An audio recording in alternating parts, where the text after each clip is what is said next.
The Duke of Hartsmere had come to the Farrogate ball for the sole purpose of being refused, and he had chosen his victim with care.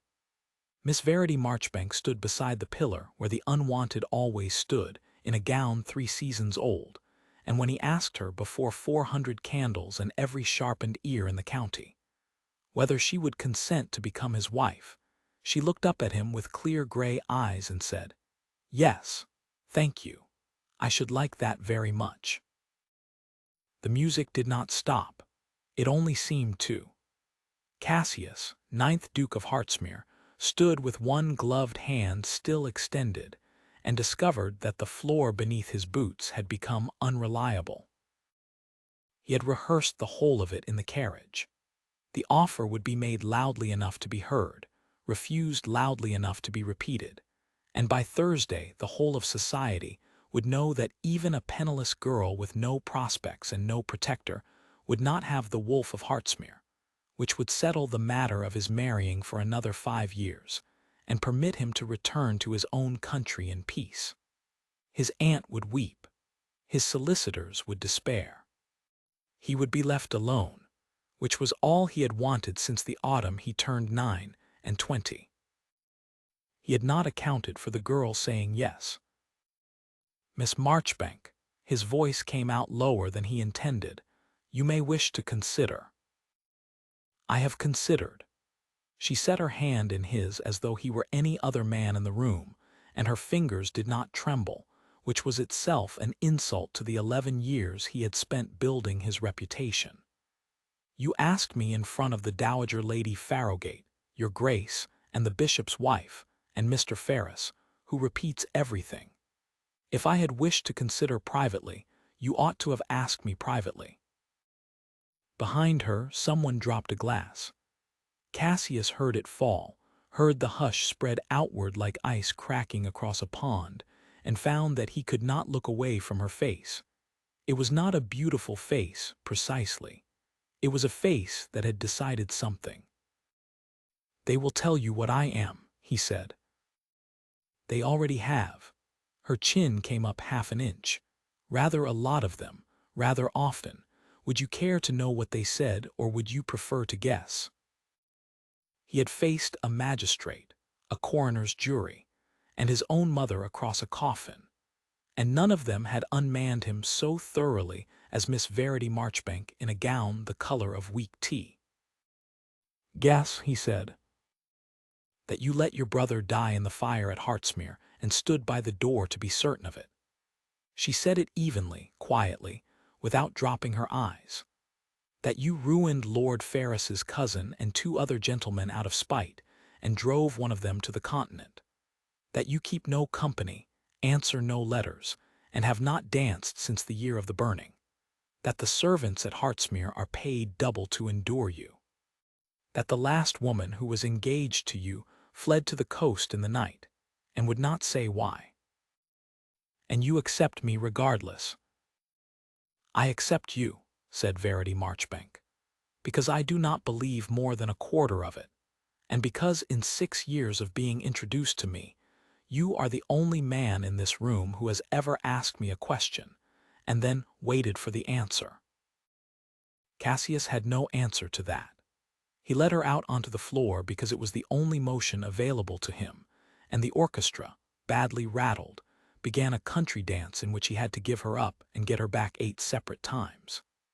Each time she came back to his hand she was still there, still steady, still faintly amused, and each time the whispering along the wall grew louder, and by the end of it he understood with a cold clarity that he had done a monstrous thing. He had gone hunting for a refusal, and had instead put a decent woman in the path of the whole pack. "You must be released," he told her at the edge of the floor. "Tomorrow I shall call upon your uncle and take the fault entirely upon myself. There is a form of words. It will cost you nothing." Verity Marchbank looked at him for a long moment. "Your Grace," she said, "if you jilt me in the morning I shall be a curiosity for a month and a joke for the rest of my life, and I shall spend that life in the back bedroom at my uncle's house reading aloud to his wife's parrot. Whereas if you marry me, I shall be a duchess whom everybody pities, which is a great deal more comfortable, and I shall have a library." She smoothed her glove. "You have already ruined me. You may as well do it thoroughly." Then she curtsied, perfectly, and went to find her aunt, and Cassius stood alone in the middle of the Farrowgate ballroom, while 400 candles burned, and no one at all came near him. He did not sleep that night. He rode out at dawn instead, along the road towards the north, and turned back at the 3rd milestone because the thing could not be outrun.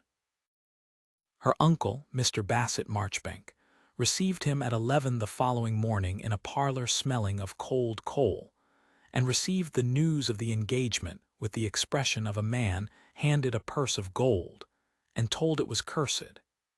He wished, he said, to be quite clear that the family could not be answerable.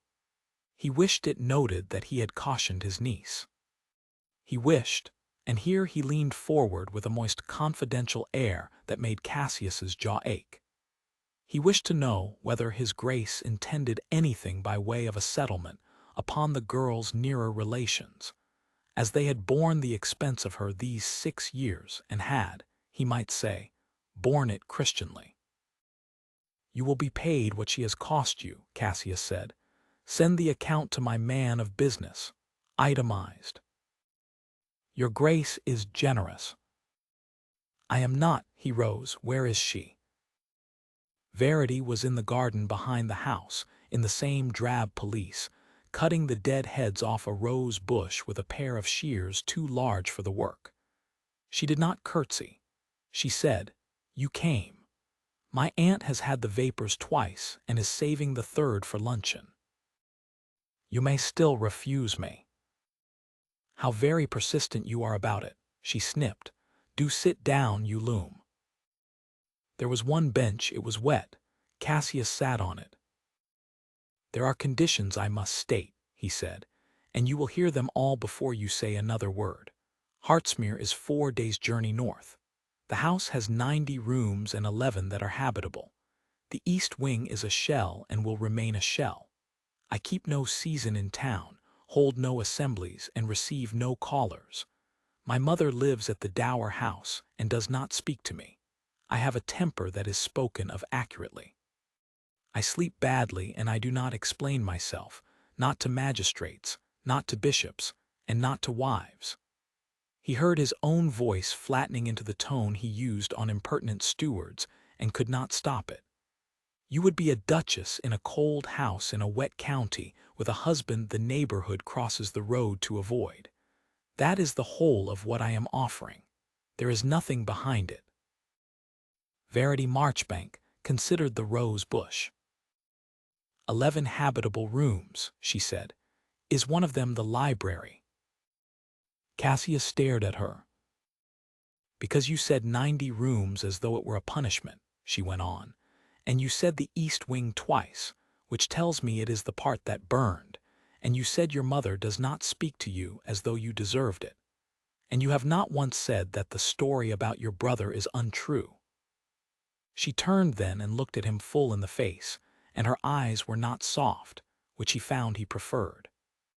"I shall ask you about it exactly once, your grace, and if you tell me to mind my own affairs, I shall mind them for the rest of my life and never raise it again. But I shall not marry a man I am afraid of. So, did you stand at that door and let him burn?" The garden was very quiet. A blackbird went through the hedge. "No," Cassius said. "Thank you." She turned back to the roses. "Then the library, if you please, and I should like the shears from Hartsmere's gardener as well, because these are for hedging and my uncle knows it." They were married 5 weeks later in a grey church in a grey rain, with her aunt weeping decoratively in the second pew and 11 of the county's leading families conspicuous by their absence. And when Cassius put the Hartsmere ring on her hand, heavy, old, made for a larger woman, she closed her fingers around it so that it would not slip and said, under her breath, "There. Now they must all be civil to me, and it will half kill them." He almost laughed. He had not made that sound in 11 years, and the shock of it stayed with him the whole length of the aisle. They traveled north through 4 days of country that grew steadily wider and emptier, and she asked questions the entire way. What was grown in the low fields? Why the walls were stone and not hedge? How many tenants? How many cottages? Whether the school at Hartsmere village had a master or only a widow with a slate? Cassius answered in single sentences at first, then in paragraphs, and somewhere on the third day discovered that he had been talking for the better part of an hour about drainage. "You are staring at me," she observed. "You listened to all of that." "It was interesting." "It was drainage." "It was your people's bread," said Verity, and turned to the window. And Cassius sat back against the squabs and looked at the side of her face for rather longer than was proper for a man who had married in order to be left alone. They came to Hartsmere at dusk on the fourth day.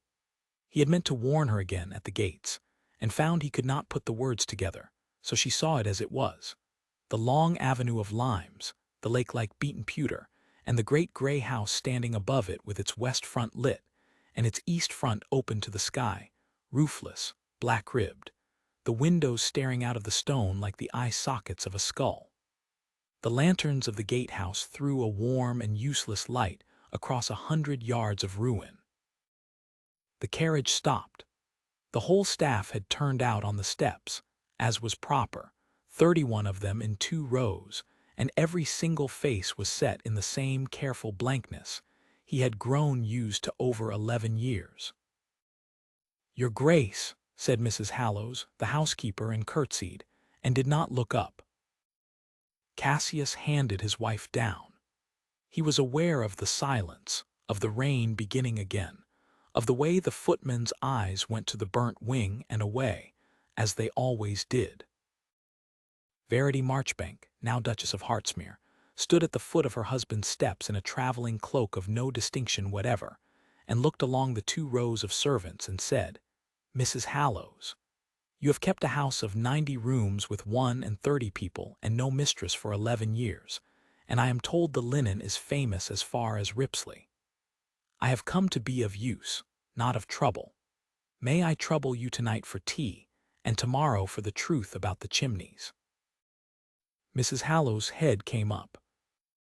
Cassius, watching, saw the woman's mouth open and shut, and saw 2 of the housemaids glance at one another, and saw something move along that line of blank faces like the first stir of wind on standing water. "Yes, Your Grace," said Mrs. Hallows in an entirely different voice. "There's a fire in the blue room, Your Grace, and there's seed cake."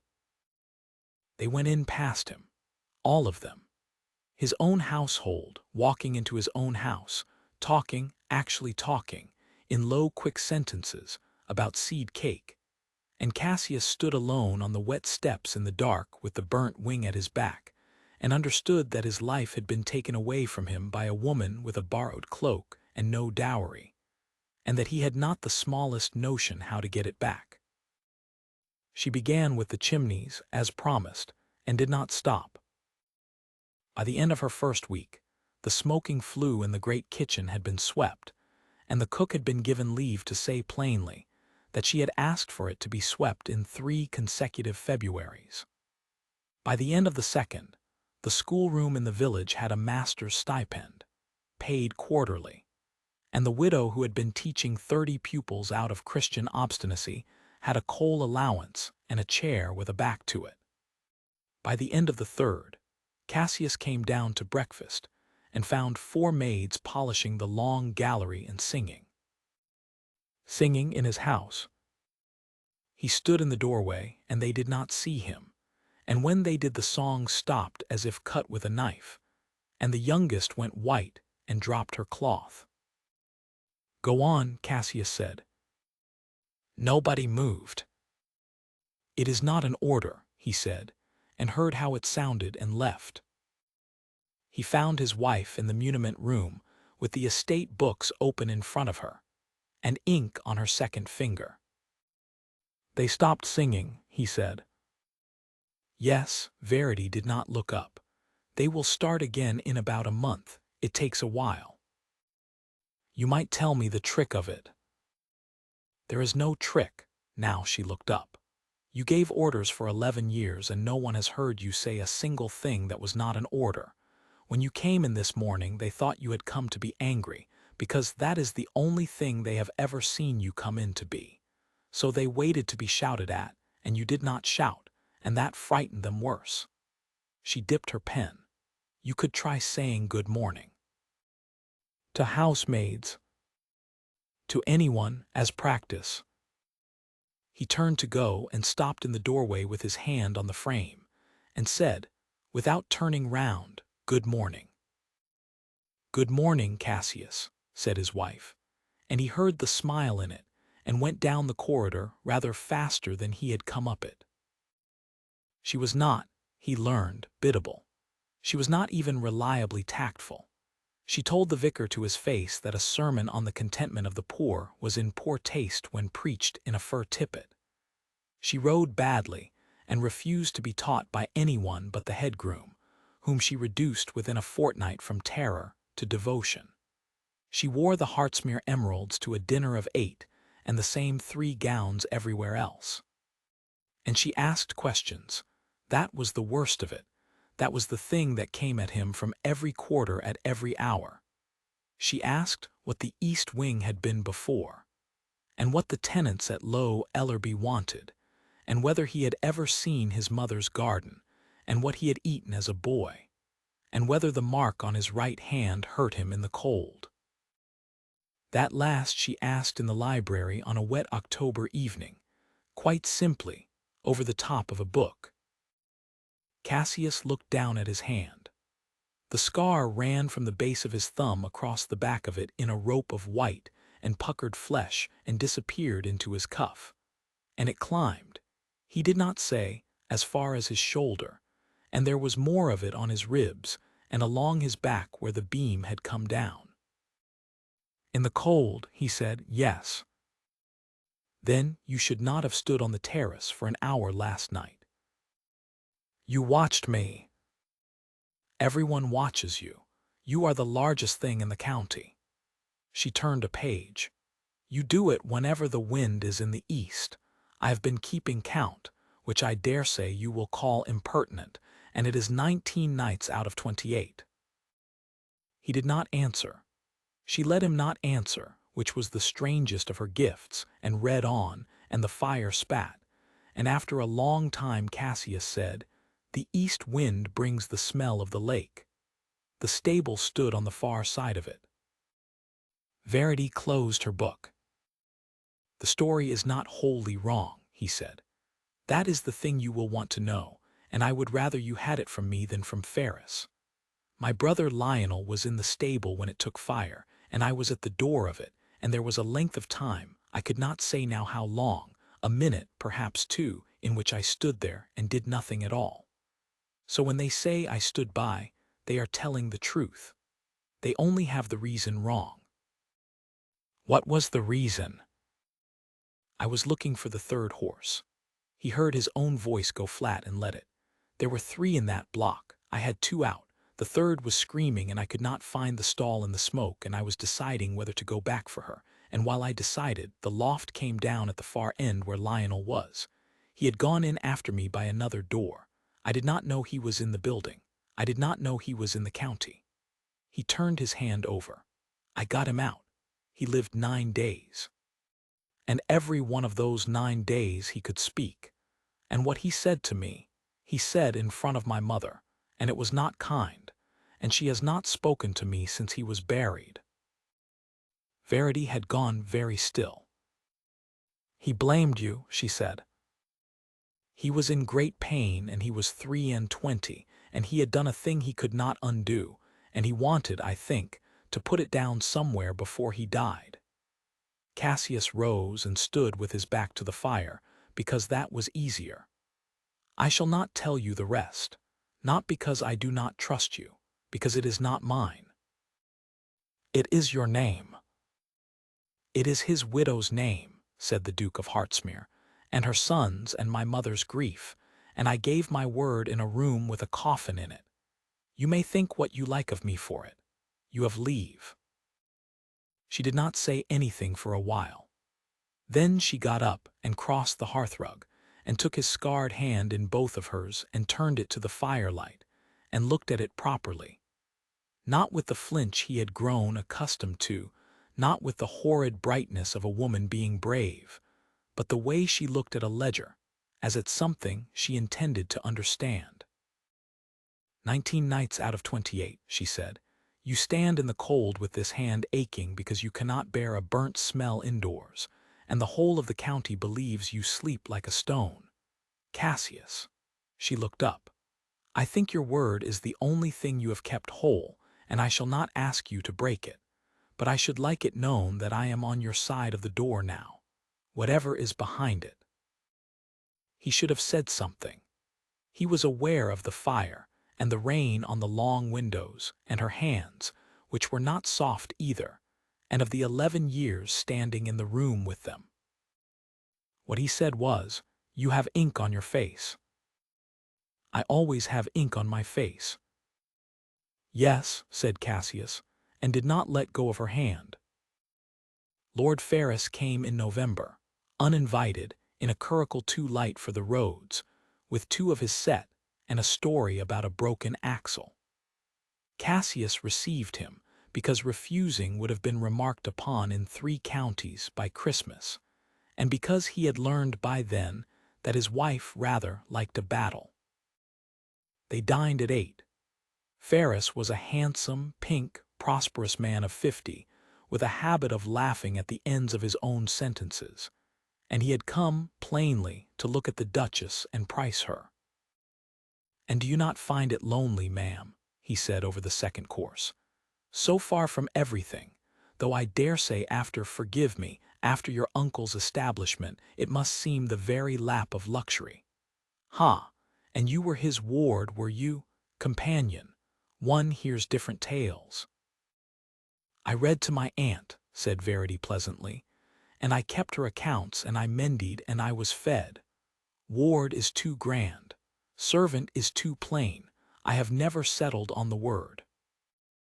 There was a pause of the kind Ferrous enjoyed. "Charming," he said, "quite charming. You know Hartsmere, she is nothing at all like the last one." He laughed. "Nothing at all. Miss Danvers had a very fine dowry and very poor nerves, as we all recall." "Mr. Ferrous." Verity set down her fork. "You have twice mentioned my husband's former engagement, and once mentioned my uncle's back bedroom, and I am beginning to suspect you have come a long way over bad roads with something you wish to say. Do say it. We keep country hours, and I should hate you to run out of evening." Cassius did not move. Every servant in the room stopped breathing. Ferris's color went up. "You are direct, ma'am." "I am cheap to run," said the Duchess of Hartsmere, "and I have no relations worth the trouble, and I know precisely what I look like in a gown. Directness is all my fortune. Please go on." And Cassius watched it happen with a species of awe Ferrous could not. He blustered about the frankness of the modern age, and complimented the mutton. And by the time the cloth was drawn, he had twice called Cassius, "my dear Duke," which he had not done in 11 years, and when he left in the morning he shook hands. Cassius stood on the steps, and watched the curricle out of sight. "He came to see whether I had made a fool of myself," he said. "He came to see whether you could still be frightened," said Verity, tucking her hands into her sleeves against the cold. "It is the same errand every time, with men of that sort.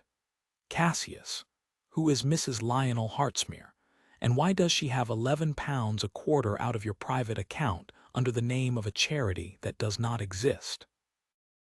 He turned his head slowly. "You have been in the private ledgers. You gave me the keys." "I gave you the estate keys." "Yes," said his wife, "and the estate ledger has a hole in it the size of a stable block, and I have found 4 more like it. and one of them is a subscription of £900 paid over 6 years to the Ellerby Widows and Orphans Relief in quarterly installments of exactly the sum that relief was short of on the day your brother died. She said it very gently. I'm not asking you to break your word. I am telling you that I can read, and that in 11 years nobody else has troubled too. He walked her down to the lake before he answered, past the black ribs of the east wing, out along the causeway where the reeds stood dead and rattling, to the flat place on the far shore where a stable had been, and where nothing now grew but nettle. Lionel was treasurer of the relief, Cassius said. Our father put him in it at 21 to give him something to do. He lost it at cards over 4 years, the whole of it, £911, and then he began to borrow from men who lend to lords, and then he came north in October to tell me, and he could not do it. He walked about the grounds for 2 days and could not say it. That is why he was near the stable in the dark. He had gone there to be alone. The wind came off the water. Verity stood beside him with her cloak snapping. He took a lantern into a straw loft, she said. He took a lantern into a straw loft. Cassius looked at the nettles. The coroner's men asked me, at the inquest, whether I knew of any reason my brother should have been in that building at that hour in a state of distress.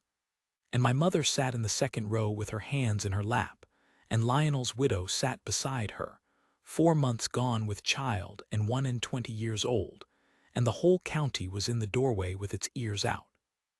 If I said the words, they would have had it in every newspaper in England by Friday, that Lionel Hartsmere had robbed the widows of his own parish and burned to death running from it. His son would have grown up as that man's son.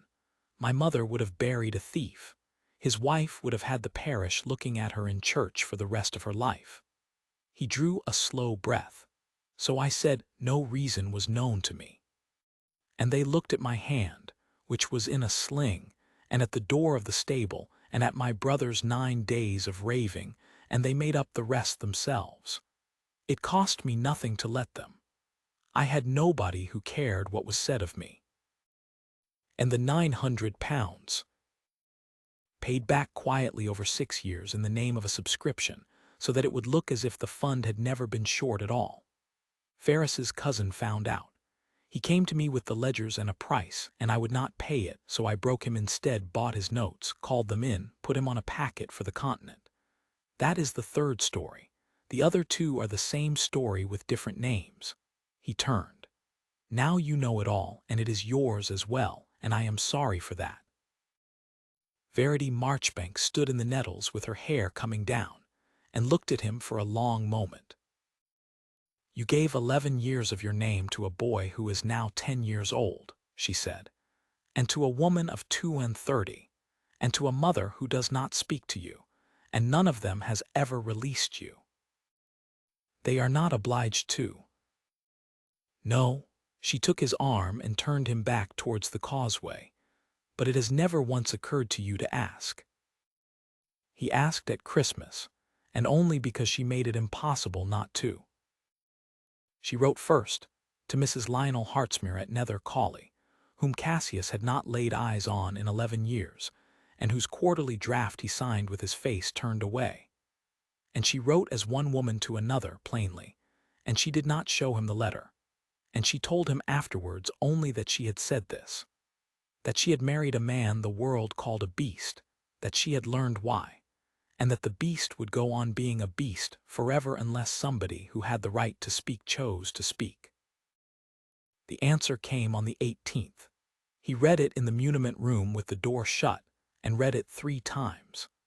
Mrs. Hartsmere wrote that she had been 23 when she was told to be silent, and had done as she was told, and had spent 11 years believing her brother-in-law wished it so. She wrote that her son had asked her last summer why they never went to Hartsmere, and she had not had an answer she was willing to give him. She wrote that she would come at Christmas and bring the boy, and that she would say whatever was required to be said, in whatever room, before whomever, and that she was ashamed it had taken a stranger's letter to make her offer it. At the bottom she had written, "You should know that Lionel wrote to me on the 7th day. He was not raving then. He said, 'Tell Cass I know what he did and what he did not do.' I have carried that sentence for 11 years, and I should have brought it to you on foot." Cassius put the letter down on the table and put both hands flat on either side of it, and stayed like that for some while. And when he lifted his head, his wife was standing in the doorway with her hands full of holly, and her face gone soft and fierce at once. "You are crying," she said. "I am not." "No," she agreed. "Of course not. Come and hold this while I get the ladder." The Dowager Duchess came on Christmas Eve. Nobody had thought she would. Verity had walked down to the Dower House 9 times since October, and had been received twice and left a note the other 7 times, and had reported each rebuff cheerfully, as a gardener reports the weather. But at 4 o'clock on Christmas Eve the bell went, and Cassius came into the hall and found his mother standing on the flags in black, 71 years old, straight as a ramrod, with the lake wind still in her furs. "Your wife," said the Dowager, "writes an extremely disagreeable letter." "Yes," said Cassius. "She says I have punished you for keeping a promise I extracted." The old woman's chin shook once and steadied. "She says I have had 11 years of being the wronged mother, and you have had 11 years of being the murderer, and that only one of those is comfortable." A pause. "She is not wrong, Cassius. I heard what your brother said to you in that room, and I let the county believe it because, if it was your fault, it was not his. And if it was not his, I might go on loving him the way I did before he told me what he had done with the widow's money." Her mouth worked. "I have been a coward for 11 years, and my son has paid for it with his life among men." Cassius stood in his own hall and could not speak at all. "Well," said his mother, "are you going to leave me on the doorstep?" The truth came out on 12th night, and it came out beautifully. And it came out in a way Cassius had nothing whatever to do with, which he later understood had been entirely his wife's design. The Ellerby Relief held its annual meeting in the assembly rooms at Ripsley, as it had every January for 40 years, and the Duchess of Hartsmere, who had by then subscribed to it, audited it, and browbeaten 4 farmers and a bishop into doing likewise, attended in the Emeralds. So did the Dowager Duchess. So did Mrs. Lionel Hartsmere of Nether Cawley, in grey, with her son beside her in a coat too big for him. And when the treasurer's report was read, and the chairman observed comfortably that the fund had never in its whole history failed of its obligations, Mrs. Lionel Hartsmere rose in her place and said, in a small clear voice that carried to the back of the room, that it had. That it had failed of them by £911 in the year of her husband's death. That her husband had taken it. That the Duke of Hartsmere had repaid it in secret over 6 years, and had held his tongue at the inquest to spare her, and her son, and her husband's mother, and had been called a murderer in every drawing-room in the north for his trouble. Then she sat down, and the Dowager Duchess stood up and said, "I asked him for that silence. On the day of the funeral. It was the worst thing I have ever done." Cassius, at the back, against the wall, where he had stood at every public gathering for 11 years, watched 200 faces turn towards him at once, and found that he could not move. His wife came down the side of the room and took his arm, and did not look at anybody else in it. "Say nothing at all," she murmured. "You have said nothing for 11 years. It would be a pity to spoil the record. Only stand still and let them look." They looked. Lord Ferrers, 3 rows from the front, went the color of a boiled beet. The bishop's wife wept into her muff. And a farmer from Low Ellerby, whose cottage roof had been mended in October, stood up in his corduroy and began, alone, to applaud. And after a moment the whole room went with him like a wave.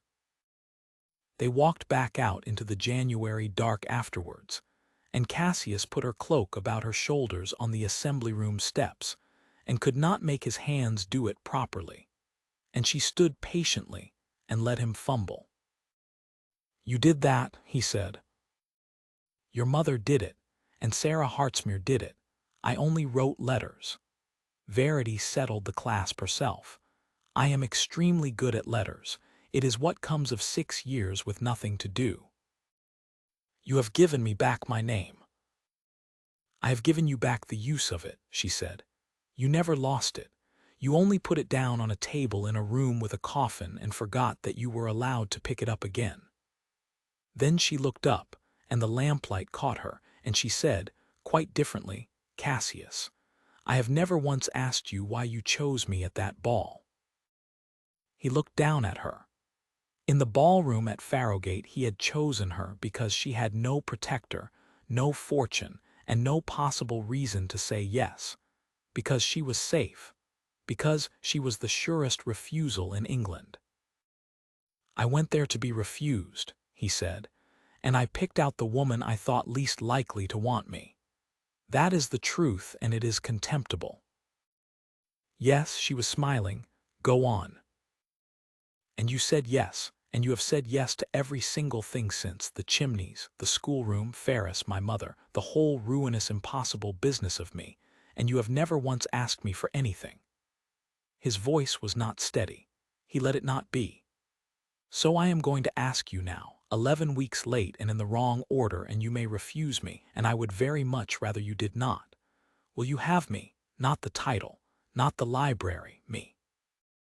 The wind came up the street. Somewhere behind them, the assembly rooms were still full of noise. "I have had you since the rose bush," said Verity Hartsmere. "You were simply the last to know." They were remarried in the spring, in a manner of speaking. The county insisted on a ball at Hartsmere, and the county got one, and 400 candles burned in the long gallery where the housemaids had gone back to singing in February, exactly as she had said they would. The east wing had a roof on it by June. The stable was never rebuilt.